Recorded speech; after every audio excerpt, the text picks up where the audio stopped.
all this economic contribution, right, would it be able to close the gap between the B40 and also the T20? Welcome to Taylor's Take. My name is Uvakumar. I'm majoring in biotechnology, and with me is Dr. Yap, who is the program director for biotechnology. I'm pretty sure you guys have heard about Madani economy. And in that Madani economy, we have a framework known as the National Energy Transition Roadmap, or also known as NETR. NETR focuses on transitioning from non-renewable energy to renewable energy. But before we dive deeper into that, I'm pretty sure most of y'all don't know much about what is bioscience and what is biotech. But don't worry, Dr. Yap today will explain everything that you guys want to know. So, Dr. Yap, what is bioscience and biotechnology, and what do they do? So biotechnology is actually a science-driven sector that focuses on producing products and improving processes. So in short, biotechnology is improving human health and well-being as well as environmental sustainability. Environmental sustainability. Okay, about that, right? Because in NETR, or National Energy Transition Roadmap, we talked about transitioning from non-renewable energy to renewable energy. How does renewable energy affect our environment? So it is a source of energy that is abundant and is continuously replenishable, including hydropower, solar energy, wind energy. You also have bioenergy. So they are focusing a lot on the exploration of alternative energy resources, because it aligns to the 12 Malaysian plan, where we will want to commit ourselves to the net zero greenhouse gas emission by 2050, and this will actually help to mitigate the environmental pollution and contributes to economical sustainability. How does the concept of National Energy Transition Roadmap, or NETR, align with the goals of biotechnology industry in Malaysia? Biomass is actually one of the examples that we could extract bioenergy. Sorry, miss, but what is biomass? I feel like I've learned that in SPM, but I don't know much about it.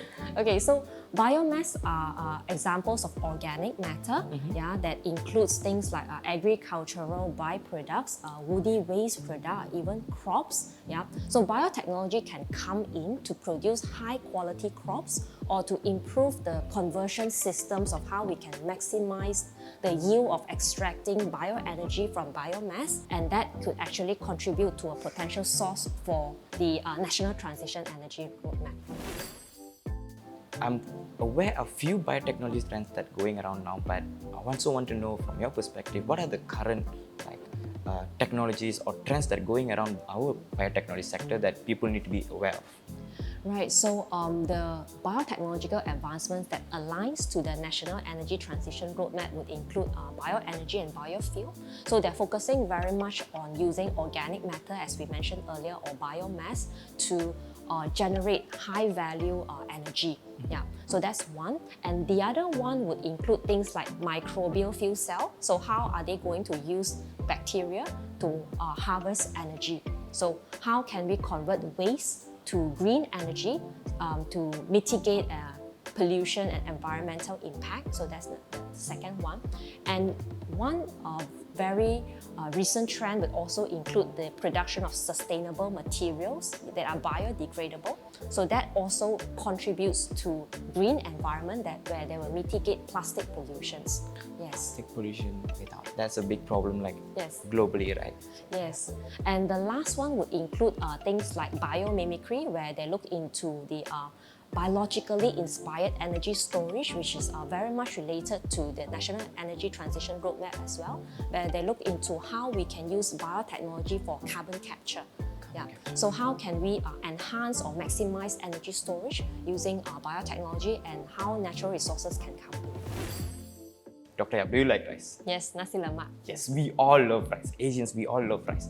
But there's been a shortage in rice. How biotechnology can tackle this problem? So what we can do from a biotechnology perspective is to produce rice varieties that are able to resist stress. For example, abiotic stress. So abiotic stress, it means resistance to temperature.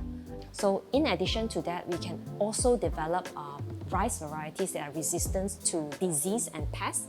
It's very important because with these resistance, they actually contribute to higher yield, and also in terms of improving the nutritional program in the rice. So I believe that biotechnology do have a role to play in terms of achieving food security in producing more rice for the future generations. what are the few major challenges faced by our biotechnology sector in Malaysia? Yes. To me, I think there are three main challenges. Yeah, the first challenge would be in terms of our global competitiveness. Yeah, of biotechnology in Malaysia. So we do have competitions from established biotechnology industries in other countries. So what I think we should actually do is that we need to focus on our strength to develop our niche areas and expertise in Malaysian resources, Malaysia's unique strength and needs in terms of biodiversity, in biomass, as well as in sustainable agriculture, right? And then the second challenge would be in terms of research and development funding. Yeah, the insufficient funding will actually hinder innovation. So we do need a lot of public-private partnerships. Yeah, and lastly, and the most important one is in terms of talent development. So we do need comprehensive educational programs to help develop specialized biotechnology graduates, yeah, who are highly specialized and skilled in this area to help to promote the R&D projects here in Malaysia. I feel like biotechnology can provide a lot of new resources. How is it going to contribute economically in terms of GDP, job opportunities, and also investments? Right. So according to the Bioeconomy Corp statistics, so as of 2015, they do record 13.1% of the GDP, which is equivalent to 131 billion of the contribution to economy, and they are projecting an annual growth of 13%, and over time they are projecting to have 181 billion by 2030. In line with this increase in the economic growth in this sector, we do believe that there's increasing job opportunities in the biotechnology sector. Increasing job opportunities. Yes. Okay, that's a good news for me. So do you think that I have higher chance of being employed? Definitely. I think the graduate employability is very promising for biotech graduates. Okay, now I can breathe, you know. That seems like a good news for all of us, miss. And I think not only from our classes, but also from this session, I feel like I've learned a lot about biotechnology and how it can improve our country, especially in terms of economic development. With that, I would like to conclude our session. Thank you for watching Taylor's Take.